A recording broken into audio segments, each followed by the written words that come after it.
সোনারপুরে West Bengal MR dealer অ্যাসোসিয়েশনের তরফ থেকে অনুষ্ঠিত হলো দুদিনের 16তম রাজ্য প্রতিনিধি সম্মেলন। এবারের এই প্রতিনিধি সম্মেলনে রাজ্যের বিভিন্ন প্রান্তের 125 জন প্রতিনিধি অংশ নেন।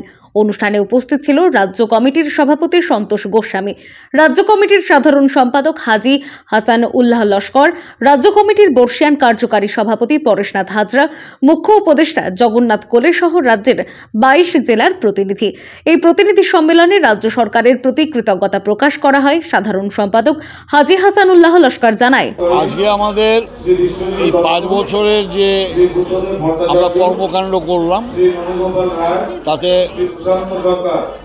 ডিলারদের, সারা পশ্চিমবঙ্গের ডিলারদের নিরাপত্তা সহকারে আমাদের উপার্জন, যার পরিপ্রেক্ষিতেই আমাদের সংগঠন, সেই সংগঠনে আমাদের যে পরিকল্পনা সরকারের সাথে যেভাবে চলেছে আমরা সেটাকে করে এই 5 বছরকে পূর্ণ করলাম।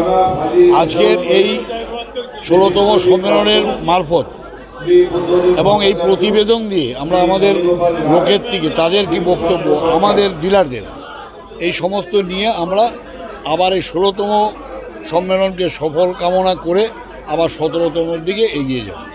পুনরায় ওয়েস্ট বেঙ্গল এমআর ডিলার অ্যাসোসিয়েশনের সাধারণ সম্পাদক নির্বাচিত হয়েছেন হাজি হাসান উল্লাহ লস্কর, সভাপতি সন্তোষ গোস্বামী, কার্যকারী সভাপতি পরেশনাথ হাজরা, কোষাধ্যক্ষ বিকাশ কুমার বাগ সহ 23 জনের একটি কমিটি গঠিত হয়েছে।